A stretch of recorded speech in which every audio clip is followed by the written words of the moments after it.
Welcome to chemistry class.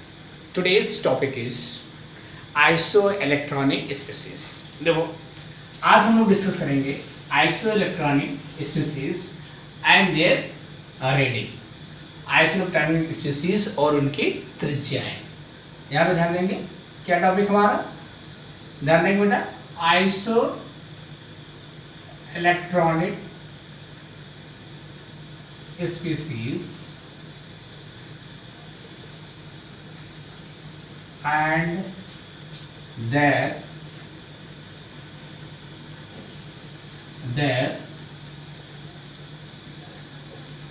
rating.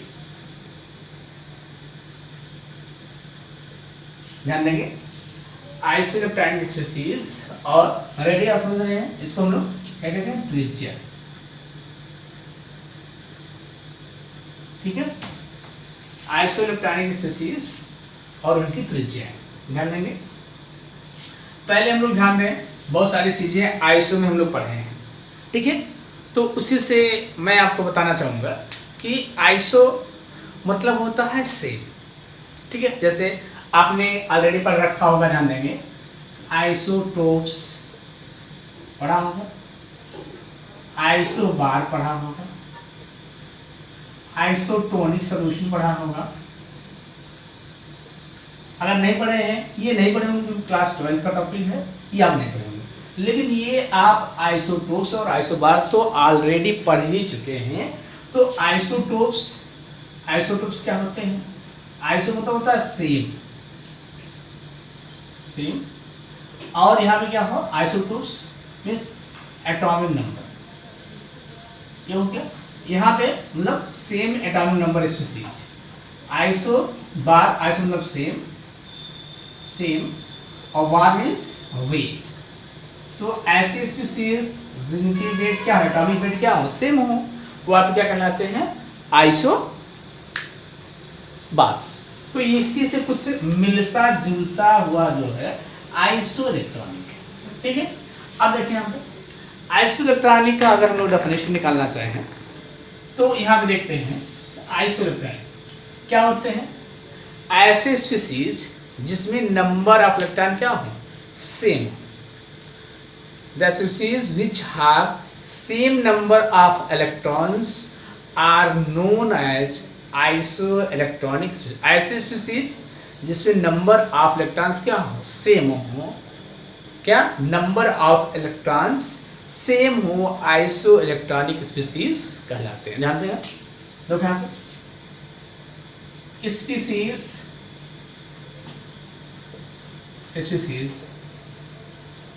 having same number of electrons, species having same number of electrons are known as isoelectronic species. देखो यहाँ पर मतलब ऐसे species जिनमें क्या हो, नंबर ऑफ इलेक्ट्रॉन क्या हो, सेम हो, वो आइसोइलेक्ट्रॉनिक स्पीसीज कहलाते हैं. ठीक है, अब देखिए यहाँ पे, जैसे देखो यहाँ पे हम ले रहे हैं, देखो O2 minus F minus Ne. अच्छा ले लो इसको, मतलब सोडियम ले लो, आइसोइलेक्ट्रॉनिक होने की बात किया है, मैग्नीशियम ले लो और एल्युमिनियम ले लो. ये +3, ये +2 और ये +1. अगर मैं आपसे पूछूं इसमें कितने इलेक्ट्रॉन हैं, तो आप होंगे 10. इसमें कितने हैं, 10 होंगे. इसमें कितने हैं, 10 हैं. इसमें भी कितने हैं, 10 हैं. और इसमें भी कितने हैं, 10 हैं. क्यों? क्योंकि ये इसका एटॉमिक नंबर क्या होता है, 8 होता है, 2 हो जाएगा, 10 हो जाएगा. अब इसी कारण इसमें क्या है, देखो नंबर ऑफ इलेक्ट्रॉन्स क्या है, सेम है, इसलिए इस स्पीसीज को हम लोग कहेंगे आइसोइलेक्ट्रॉनिक स्पीसीज. अब देखिए कुछ आइसोइलेक्ट्रॉनिक स्पीसीज के हम लोग प्रॉपर्टीज को भी डिस्कस करेंगे और ज्यादातर बेटा यहाँ पे प्रॉपर्टीज ही पूछे गए। here we will see. So what type of questions has been asked, we will discuss here. कुछ प्रॉपर्टीज देख लेते हैं आइसोइलेक्ट्रॉनिक्स. we will see some properties of isoelectronic. First property is here isoelectronics, they have same number of valence electron.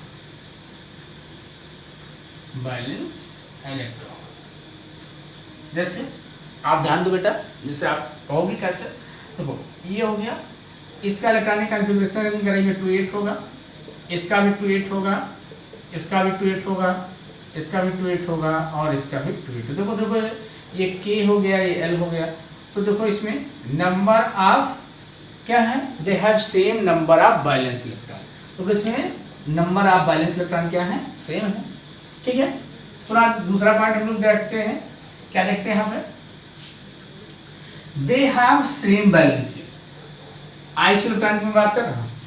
अगर इस case में अगर यहाँ बात की जाए तो उनकी क्या होगी, they have same number of electrons, they have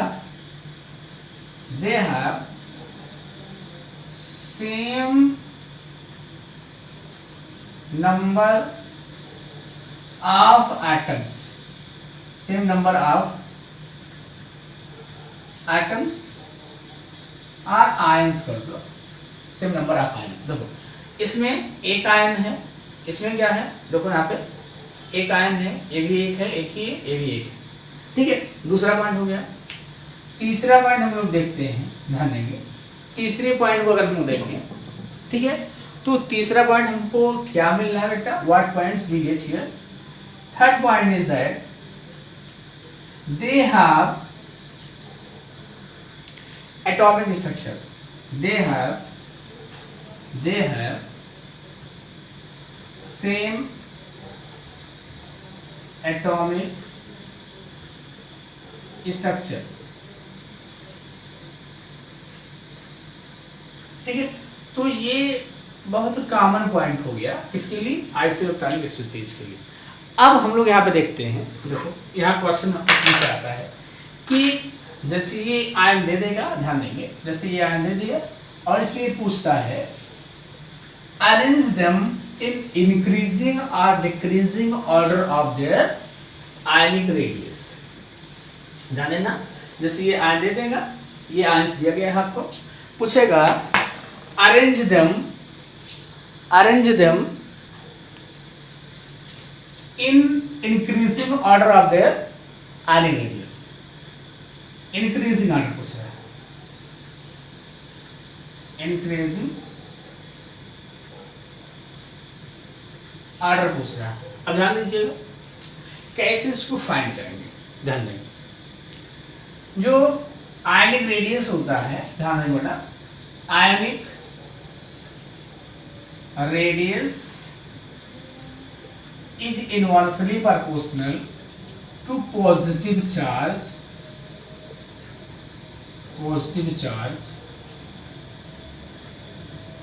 on ions. एक पॉइंट आपको याद रखना है. दूसरा पॉइंट क्या याद करना है आपको, ionic radius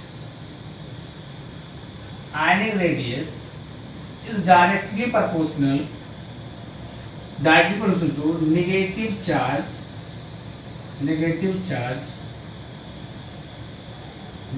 charge on ions. ध्यान देंगे, ये दो पॉइंट अगर आप याद रखोगे तो इस तरह के क्वेश्चंस काफी गलत नहीं होंगे. If you remember this 2 points you might be able to solve this questions. अब देखो यहाँ पे इसके हेल्प से अगर मैं यहाँ पे देखूं तो इसमें ध्यान दीजिएगा, इसमें देखो सबसे ज्यादा पॉजिटिव चार्ज किस पे है, एल्युमिनियम पे है. तो सबसे कम आयनिक रेडियस किसका होगा, एल्युमिनियम का हो जाएगा. उसी से कम पॉजिटिव चार्ज किस पे है, मैग्नीशियम पे है, ठीक है. तो उससे ज्यादा किसका हो जाएगा, मैग्नीशियम पे.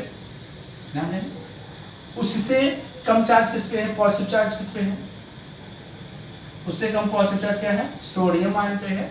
ध्यान देंगे सोडियम आयन पे, उसके बाद ये हो जाएगा। अब देखिए हमने क्या एक पॉइंट पॉजिटिव वाला तो हमने क्लियर हो गया कि ionic radius is inversely proportional to positive charge on ions. Ions पे पॉजिटिव चार्ज जितना ज्यादा होगा उसका रेडियस आयनिक रेडियस उतना ही कम होगा, ठीक है। अब देखिए यहाँ पे ये बात हो गई। अब एनायंस पे हमने क्या लिखा, ionic radius is directly proportional to negative charge on ions. क्योंकि यहाँ पे आयनिक रेडियस हो गया, नेगेटिव चार्ज ध्यान देंगे F हो गया, F पे एक नेगेटिव चार्ज है और O पे क्या हो जाएगा 2 नेगेटिव चार्ज है। तो ये क्या हो गया, increasing order of their ionic radius. पुनः ध्यान दें बेटा, ऐसे क्वेश्चंस कई बार पूछे गए, तो इस चीज को या इस टाइप के क्वेश्चंस को सॉल्व करने के लिए आपको 2 पॉइंट्स को ध्यान रखना है। अगर आयनिक रेडियस पूछ रहा है तो charge on positive means charge on cation and charge on anion. If charge increases on cation, that reduce the radius, that decrease the radius. If charge increases on anion, that increase the radius. तो ये चीज हमको ध्यान रखना है। और एक point हमको ये भी ध्यान रखना है कि the radius of ionic species is different from parent atom. Radius of ionic species is different from parent atom. मतलब जो आयंस होंगे उनका रेडियस हमेशा पैरेंट एटम से अलग होगा, जिसको हम लोग ऑलरेडी डिस्कस कर चुके हैं, ठीक है। तो ये बहुत ही इंपॉर्टेंट टॉपिक है। इस तरह के क्वेश्चन आप देखेंगे बार बार पूछे गए हैं, तो इस क्वेश्चन को सॉल्व करने के लिए सबसे आसान तरीका है। Okay students, thank you.